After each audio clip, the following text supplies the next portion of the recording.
You're lying awake at 2 a.m., replaying a conversation that didn't go your way, and you genuinely believe this matters. Your mind is running the same loop, the same 5 sentences, the same imagined retorts, the same slow-burning shame.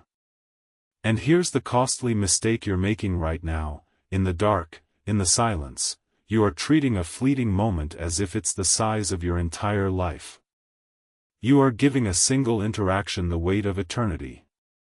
That's the error. That's the trap. And it's costing you your sleep, your peace, and slowly, your sense of who you actually are. Here's the truth nobody wants to say out loud: your problems don't shrink because you solve them. They shrink because you finally see them at the right scale. I want to say that again, because it runs against everything your body is telling you at 2 a.m. Your problems don't shrink because you solve them. They shrink because you finally see them at the right scale. That's the idea I want to plant in you tonight. And I want it to take root. Think about what's happening right now, in that bed, in that dark. You're not actually solving anything. You're not strategizing. You're not preparing. You're rehearsing pain. You're taking a moment that lasted maybe 40 seconds and stretching it across hours, giving it more real estate in your mind than it ever earned. And you wonder why you wake up exhausted. You wonder why you still don't feel whole. You wonder why, despite everything you've accomplished, despite everything you've survived, there's this low hum of anxiety that never quite goes away. It's because you've been fighting your problems at the wrong altitude. Most people, when something goes wrong, lean in. They get closer. They obsess over the details. They replay the email, reread the text, re-examine the look on someone's face. They magnify. They zoom in so far that a single wrinkle in the fabric of their day becomes the entire landscape. And then they wonder why everything feels overwhelming. The Stoics did the opposite. Marcus Aurelius, a man who carried the weight of an empire on his shoulders, who dealt with betrayal, plague, war, and the slow unraveling of everything he tried to hold together, Marcus did something that sounds almost counterintuitive. When the pressure became unbearable, he didn't lean in. He rose above. He zoomed out. He practiced what has come down to us as the view from above. Here's what nobody tells you about anxiety: anxiety is a problem of scale.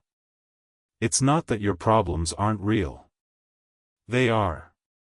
It's not that your pain isn't legitimate. It is. It's that you're seeing them at the wrong magnification. You're looking at a crack in the sidewalk through a microscope and calling it the Grand Canyon. The problem isn't the crack. The problem is the lens. Marcus understood this at a level that most people today never reach, because most people today never have to. We live in a world that constantly zooms us in. Social media. News cycles. Group chats. Notifications. Everything is designed to make the immediate feel urgent and the urgent feel permanent. We are being trained, every single day, to treat the tiny as the Titanic. And it is quietly destroying us. So let me walk you through what Marcus actually did. Because this isn't a platitude. It's a practice. It's a mental exercise that he returned to again and again, not because it was poetic, but because it worked. When something was eating at him, when he felt the grip of anxiety or anger or the slow poison of self-importance, he would deliberately, consciously, imagine rising above his situation. Not metaphorically. Visually. He would picture himself lifting off the ground, rising above his room, above his palace, above Rome. He would look down and see the city, the thousands of lives moving through it, each one carrying its own burden, its own drama, its own 2 a.m. replays. Then he would rise higher. He would see the whole empire, the vast stretch of land, the borders, the seas, the millions of people living and dying, loving and losing, fighting and forgetting. And then higher still. He would see the earth itself, suspended in space, a point of light in an unimaginable void. And he would see time, not as today or this week or this year, but as centuries, millennia, the rise and fall of everything anyone ever built. And then he would come back. He would return to his body, to his room, to his problem. And the problem would still be there. But it would be smaller. Not because it had changed. Because he had. That's the exercise. That's the view from above. And it's not about minimizing your pain. It's about restoring proportion. Let me ask you something. The thing that's keeping you awake right now, the thing that's sitting on your chest like a stone, will it matter in a year? Be honest. Will it matter in 5 years? Will anyone remember it in 100 years? Will the conversation that didn't go your way, the email you wish you hadn't sent, the opinion someone formed about you, will any of it survive the century? No. And that's not depressing. That's liberating. That's the most liberating sentence you will ever let yourself believe. The thing that is consuming you right now will not survive the century. It probably won't survive the decade. It may not survive the month. But here's what nobody tells you, the problem isn't that you don't know this intellectually. You do. Everyone does. Everyone knows, on some level, that life is short and problems are temporary and nothing lasts. The problem is that knowing it intellectually and feeling it in your bones are two completely different things. And the gap between them is where most of your suffering lives. So the exercise isn't about knowing. It's about practicing. It's about training yourself to feel the scale of things, not just understand it. Because your mind will always drag you back to the close-up. Your mind is built to zoom in. It's built to fixate, to rehearse, to protect. It's doing what it thinks is its job. But it's overcorrecting. It's taking a legitimate instinct, the instinct to pay attention to threats, and turning it into a prison. You need to build the counter-habit. You need to train the zoom out the way you train a muscle. Because it is a muscle. Perspective is a muscle. And right now, for most people, it's atrophied. Here's how you start. Tonight. Or tomorrow morning, when you wake up and within 60 seconds the noise starts. The phone. The notifications. The low-grade anxiety that arrives like a tide before you've even opened your eyes. That's when you do it. Before you reach for the phone. Before you let the day grab you by the collar. You pause. You close your eyes. And you rise. Imagine lifting off. Not your body, your attention. Pull it up and back, like a camera on a crane. See yourself, sitting there, in your bed, in your room, in your building, on your street, in your city. Watch yourself get smaller. Watch your problems get smaller with you. The thing you were replaying last night, the thing that felt so enormous in the dark, see it from here. From 1,000 feet up, it's a speck. From a mile up, it's invisible. From the edge of space, it doesn't exist. Now hold that view. Don't rush back. Stay there for a moment. Feel the space around your problem. Because that's the thing you've been missing. You've been so fused with your problems that you can't tell where they end and you begin. You've become your anxiety. You've become your regret. You've become the conversation that didn't go your way. And when you fuse with something that's small, you make yourself small. Rise. Look down. Let go. That's the refrain I want you to carry. Rise above the situation. Look down at it with honesty, not with drama. And let go of the grip it has on you. Not because it doesn't matter. Because it matters less than you think. And the energy you're spending on it is energy you don't have for the things that actually do. Now let me talk about something that makes most people uncomfortable. Because the view from above isn't just about shrinking your problems. It's about shrinking your ego. And those are two sides of the same coin. Marcus had a practice that cuts against everything our culture celebrates. He would remind himself that the people who applauded him today would forget him tomorrow. That the statues built in his honor would crumble. That his name, his reputation, his legacy, all of it would eventually be swallowed by time. And he didn't do this to be morbid. He did it to be free. Because here's what nobody wants to say out loud: most of your anxiety isn't about what happened. It's about what people think about what happened. Most of your stress isn't about the problem itself. It's about the story someone is telling themselves about you because of the problem. You're not lying awake at 2 a.m. because something went wrong. You're lying awake because you're afraid of what someone else is thinking about the fact that something went wrong. Do you see the difference? Do you see how insane that is? You are sacrificing your peace of mind to manage an opinion that probably doesn't even exist.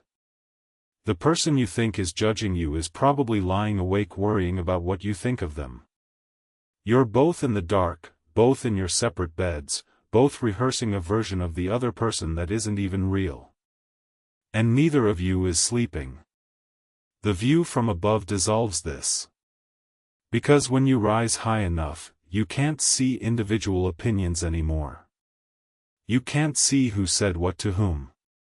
You can't see the micro-expressions, the subtext, the imagined slights. All of that disappears. What you see instead is the vast, indifferent, almost beautiful sweep of human life, billions of people caught in the same trap, the same illusion, the same desperate need to be seen and approved of and understood. And you realize, from up there, that the opinion you've been agonizing over is one whisper in a storm of billions of whispers, and the storm doesn't even remember itself. Your reputation is not yours to hold. It exists in other people's minds, which means it doesn't exist at all. It's a phantom. And you've been serving it like it was a god. Let that go. Not because other people don't matter. Because the version of you that is constantly performing for them isn't the real you. It's a projection. And the projection is exhausted. Here's something else the view from above reveals. It shows you that everything you're attached to is in motion. Everything is changing. The job you're stressed about will end or transform. The relationship you're agonizing over will shift, or grow, or break, or become something you can't predict. The body you're worried about is aging right now, cell by cell, whether you worry about it or not. The identity you've constructed, the story of who you are, is being rewritten every day by forces you can't control. Marcus put it simply. Everything is in flux. Empires. Reputations. Relationships. Life itself. Alexander the Great and his mule driver ended up in exactly the same place. Death doesn't check your resume. The earth doesn't care what you accomplished. It receives you the same way it receives everyone. Dust returns to dust. Now, most people hear that and feel a chill. They feel the void opening beneath them. They feel the ground disappear. And that's the moment where most people pull back. They say, "That's too dark, that's too bleak, I don't want to think about that." But that's the exact moment you need to lean in. Because the void isn't beneath you. The void is the ground. And standing on it, really standing on it, feeling it, accepting it, is the only thing that will ever give you real stability. Everything else is a floor made of smoke. The transience of things isn't a tragedy. It's a clarity engine. When you truly feel, not just know, but feel, that everything is temporary, something shifts. The things you were terrified of losing suddenly feel less like possessions and more like borrowings. You're not losing them. You're returning them. The things you were desperate to acquire suddenly feel less like needs and more like noise. The problems you were treating as permanent suddenly reveal themselves as what they always were: weather. Passing through. Moving on. Your problem isn't that things end. Your problem is that you keep pretending they won't. And that pretense, that stubborn refusal to accept impermanence, is what's making everything so heavy. You're carrying things as if they're permanent when they're temporary. You're holding relationships as if they're guaranteed when they're borrowed. You're gripping your circumstances as if they're fixed when they're fluid. And the grip, the constant white-knuckled grip, is what's exhausting you. Not the things themselves. The grip. So here's the question I want you to start asking yourself. Not once a year. Not when things go wrong. Every day. Every time the anxiety starts to rise. Every time you feel the familiar tightening in your chest. Is this within my control? That's it. That's the question. Marcus came back to it constantly. Epictetus built an entire philosophy around it.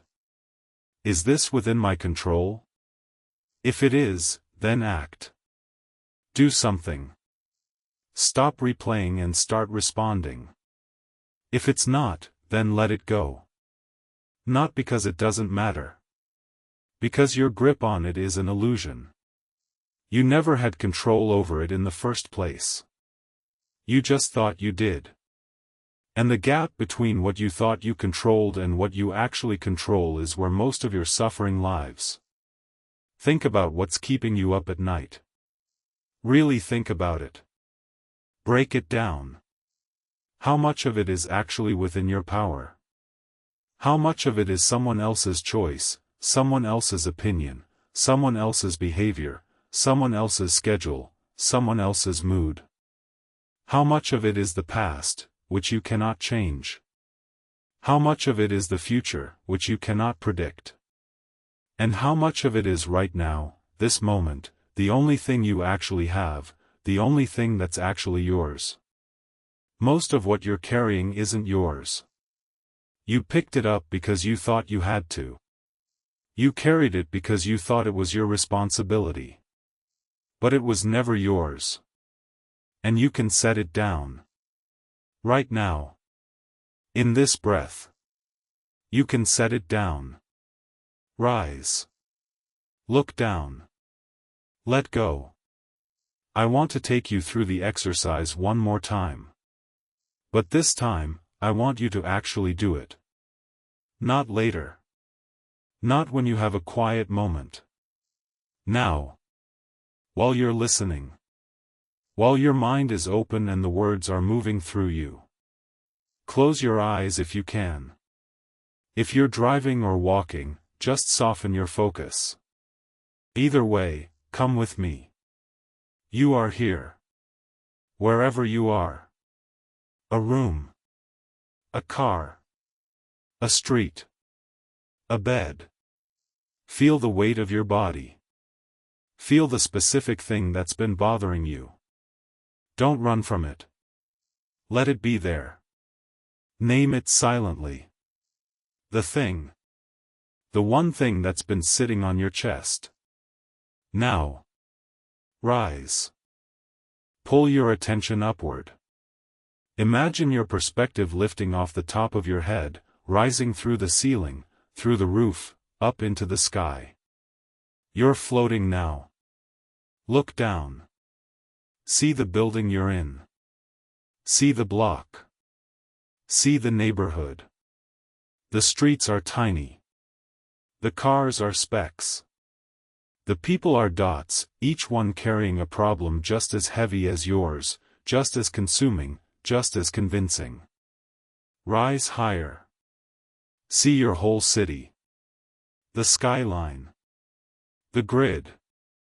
The rivers. The parks. Millions of lives, millions of problems, millions of 2 a.m. replays happening right now, all at once, all invisible from up here. Higher. See your country. The borders that people die for are lines drawn on a surface that doesn't care about lines. The cities that feel permanent are blips.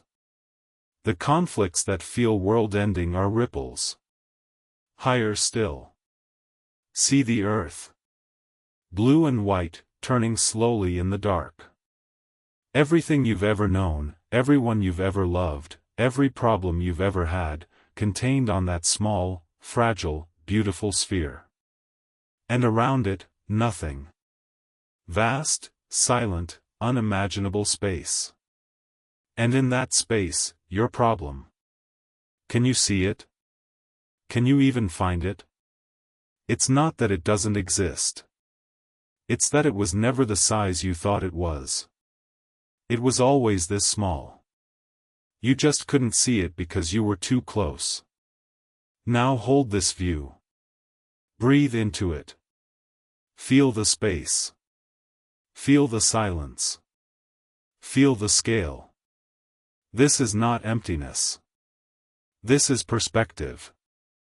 This is what it looks like when you stop confusing the immediate with the important. Come back now. Slowly. Descend. Return to your body, your room, your moment. The problem is still there. But something has shifted. The grip has loosened.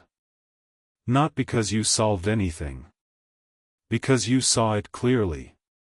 For the first time, maybe, you saw it at the right scale. That's the exercise. And I want you to make it a habit. Not when things go wrong. Every day. Because the world is going to keep zooming you in. The phone, the news, the arguments, the notifications, the endless stream of things designed to make you feel like everything is urgent and everything is personal and everything is permanent. You need a counterforce. You need a practice that restores your sense of scale before the day takes it from you. Do it in the morning. Before you look at your phone. Before you let the world's agenda become your agenda. Rise. Look down. Let go. 30 seconds. That's all it takes. 30 seconds of cosmic perspective before you start your day. And watch what happens to the things that used to derail you. Because here's what changes. Not the problems. The problems keep coming. They always will. What changes is your relationship to them. The conversation that didn't go your way still happened. But it's no longer a 2 a.m. event. It's a moment. A passing moment in a long life full of moments. The opinion someone holds about you still exists.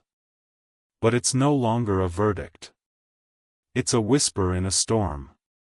The thing you were afraid of is still there. But it's no longer a wall. It's a wave. And waves pass. You start to move through your day differently. Lighter. Clearer. Less reactive. Not because you've become numb. Because you've become proportional. You're meeting each situation at the right scale, giving it exactly the weight it deserves, no more, no less. And that, it turns out, is most of what inner peace actually is. Not the absence of problems. The presence of proportion. Most people call this perspective. The Stoics would call it freedom. Because that's what the view from above ultimately gives you. Not comfort. Not reassurance. Not a warm feeling that everything will be okay. Freedom. The freedom to see clearly. The freedom to stop being held hostage by your own magnification. The freedom to act on what you can control and release what you can't. The freedom to stop performing for an audience that isn't watching.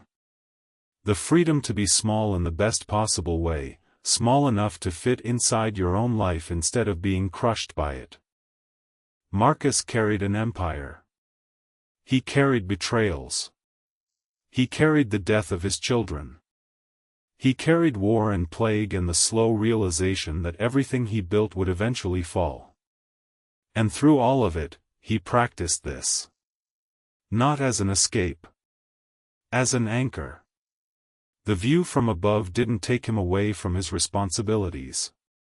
It brought him back to them with clarity, with proportion, with the steady calm of a man who had looked at the void and decided it was not his enemy.